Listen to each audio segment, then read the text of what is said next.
You probably started today by doing something unbelievably powerful. You walked into a bathroom. You turned a handle. Clean water came out, maybe hot water. Then you grabbed a plastic brush, added minty paste, scrubbed your teeth, washed your face, used soap, shampoo, deodorant, clean clothes, and still somehow felt disgusting until coffee entered your bloodstream. Now erase all of that. No shower, no toothpaste, no shampoo, no deodorant, no washing machine, no clean towel, no bathroom mirror, no fresh laundry smell. Just your body, your hair, your skin, a fire, a river if you were lucky, animal skin, smoke, dirt, food, sweat, and a small group of humans who all had the same problem. So did ancient humans smell bad? By our standards, probably yes. But that answer is too easy, because the real question is not, did they smell? The real question is, how did humans survive for hundreds of thousands of years without modern hygiene? Because they clearly did. They hunted. They raised children. They treated wounds. They slept in groups. They touched each other. They shared food. They lived close enough to cooperate, so they could not have been completely careless about cleanliness. They just had a different kind of clean, not bathroom clean, survival clean. Let's start with the mouth. Right now, your mouth is basically a crowded city. It has bacteria living on your tongue, teeth, gums, and saliva. Brushing your teeth does not make your mouth sterile. It just keeps that city from turning into a riot. Ancient humans did not have toothpaste. They did not have floss. They did not have mouthwash. They did not have electric toothbrushes buzzing angrily because they stopped too early. But that does not mean their teeth were automatically worse than ours. For a long time, many humans ate tough, varied foods: meat, roots, nuts, seeds, leaves, berries, fibrous plants, things that had to be chewed seriously. Then farming changed the menu: more grain, more soft starch, more sticky carbohydrates, more food that could sit around the teeth and feed cavity-causing bacteria. So one of the weird twists of history is this: when humans became better at making bread, they also became better at making cavities, which is probably not the marketing slogan ancient bakers were hoping for. But ancient people were not just doing nothing. Long before modern toothbrushes, humans could use chewing sticks. A twig frayed at the end can scrape teeth. It can clean between them. Some plants also contain natural compounds that may help oral hygiene. The miswak, for example, is still used in parts of the world today. So a stick was not always primitive. Sometimes it was basically a toothbrush before branding, packaging, and a dentist-approved commercial. Now let's talk about the thing everyone is actually thinking about: body odor. Here is the uncomfortable part. Sweat itself is not always the main smell. Fresh sweat is mostly water and salt. The stronger smell usually appears when bacteria on the skin break down compounds in sweat. So body odor is not just about sweating. It is about bacteria, heat, clothing, skin, food, smoke, weather, movement, and time. An ancient human walking all day carrying tools, sitting near fire, sleeping on hides, wearing the same covering again and again, and living without modern soap, would probably smell much stronger than a modern person. But stronger does not automatically mean filthy. That is where our modern imagination gets unfair. We imagine ancient people as dirty because they did not have our products.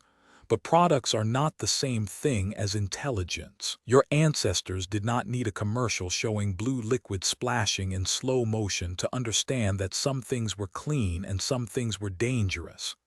They knew rot smelled wrong, bad water smelled wrong, waste smelled wrong, a wound that smelled bad mattered, a dead animal smelled wrong.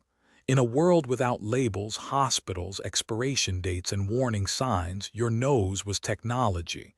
It helped answer important questions. Can we eat this? Can we drink that? Should we sleep here? Is this animal fresh? Is this person sick? Is something wrong nearby? Smell was not just embarrassment. Smell was information, very personal information, but information. And one of the strongest ancient human smells may not have been sweat. It may have been smoke. Fire was not a weekend camping activity. Fire was heat, light, cooking, protection, a social space, a tool. If you lived around fire every day, smoke got everywhere, in your hair, on your skin, on your clothes, on your bedding, on your tools, on animal hides, on food. To us that might smell intense, but to them smoke may have meant safety, warmth, cooked food, a group nearby, a place where the darkness did not completely win. One of the oldest human smells may have been campfire, not perfume. Campfire. And honestly, compared to some ancient smells, that is not the worst deal. But clothing made everything more complicated. Once humans started wearing animal hides and wraps regularly, smell had a new place to hide. A cloak could protect you from wind. A hide could help you sleep through cold nights. A wrap could protect your skin. But after days of walking, sweating, sitting near smoke, carrying things and sleeping in it, that cloak probably developed a personality. Not a good personality, but a personality. And one of the strangest clues about early clothing comes from lice. Head lice live near hair. Body lice live in clothing. They hide in seams and lay eggs there, which means body lice are weird little witnesses. If body lice evolved to live in clothing, humans must have been wearing clothing often enough for those lice to survive there. So the first wardrobe did not just create fashion. It created real estate for parasites. Congratulations, humanity. You invented clothes and tiny landlords moved in. Now let's move to where people slept. Because ancient humans were not always just collapsing in random dirt. At sites in South Africa, archaeologists have found evidence that early humans made plant bedding. At Sibudu Cave, researchers found ancient bedding made from plants, including aromatic materials. At Border Cave, even older evidence suggests people used grass bedding layered with ash. And ash matters. Fine ash can make life harder for some crawling insects. Some plants may also help repel pests, so this was not a luxury mattress, but it was definitely a plan. People were choosing sleeping materials, managing insects, using fire leftovers, making sleeping areas safer, maybe even less disgusting. That tells us something important. Ancient hygiene was not always about smelling nice. It was often about reducing risk. Less insects, less rot, less waste near the body, less bad water, less contact with things that made people sick. Modern hygiene often asks, do I smell fresh? Ancient hygiene probably asked, will this kill me? That is a very different kind of clean. Now let's talk about hair. Ancient humans had no shampoo, but hair was not simply ignored forever. Hair can be combed, picked through, cut, tied, braided, scraped, rinsed, smoked, checked for parasites. Later ancient combs show just how serious this problem was. One famous comb from Lachish, about 700 years old, even carried an inscription asking for lice to be removed from hair and beard. Which is amazing because one of humanity's early written messages was basically, please get these bugs out of my hair. History is beautiful. Grooming was not only about looking good. In primates, grooming is social. It builds trust. It creates closeness. It says, I am close enough to touch you and you trust me not to ruin your day. For early humans, checking hair, skin, wounds, and parasites may have been practical and social at the same time. Hygiene was not always private. Sometimes it was group work. Today, hygiene happens alone in a bathroom. For much of human history, hygiene may have looked more like someone picking through your scalp while everyone sat near the fire. Less spa day. More please inspect my head before I lose my mind. Now, water. Ancient humans were not afraid of water. They needed it. They followed it. They camped near it when they could. They drank it. They crossed it. They washed in it. But there was no single ancient bathing routine. A river valley was different from a desert. A tropical forest was different from a cold steppe. A rainy season was different from winter. A small mobile camp was different from a crowded settlement. So no, we should not imagine every ancient human taking relaxing daily baths. But we also should not imagine them proudly avoiding water like allergic cats. No bathroom does not mean no washing. It means washing depended on place, season, climate, access, and common sense. Soap is another good example. Soap is ancient, but humans are much older than soap. Before soap, people still had options. Sand can scrub. Ash can cut grease. Clay can absorb oils. Water can carry dirt away. Sunlight can dry things. Smoke can affect insects. Plants can smell strong, taste strong, and sometimes do useful things. None of these are modern soap, but none of them are nothing. That is the key idea. Ancient humans were not using our products. They were using the world around them, and sometimes the world around them worked better than we expect.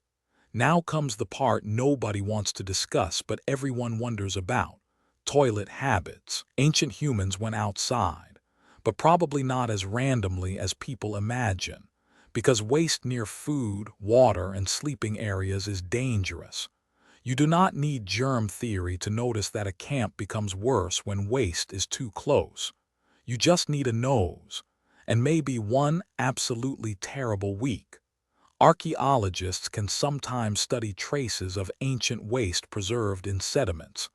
At El Salt in Spain, researchers found fecal biomarkers linked to Neanderthals around 50,000 years ago.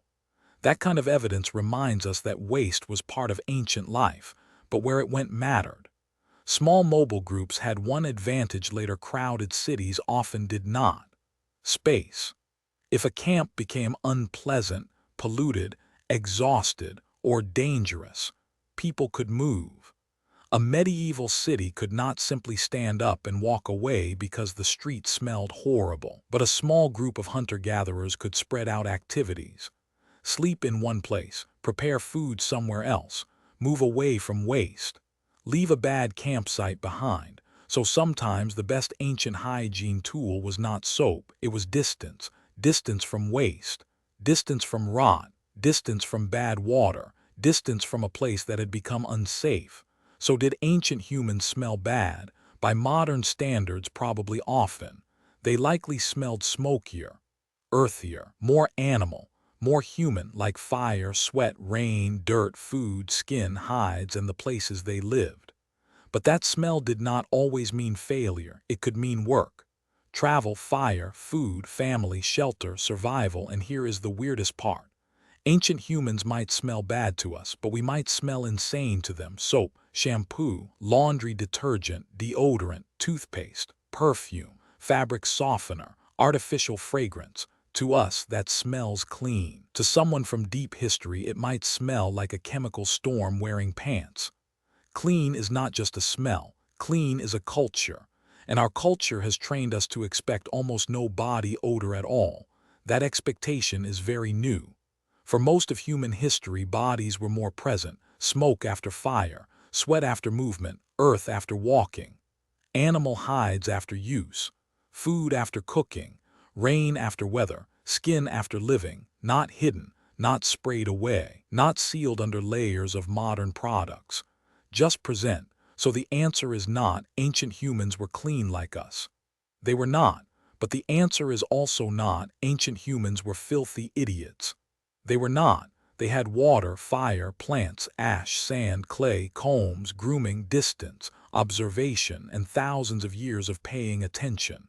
They noticed which stick made the mouth feel cleaner, which plant kept insects away, which water smelled wrong, which wound was getting worse, which sleeping place felt safer, which campsite needed to be abandoned.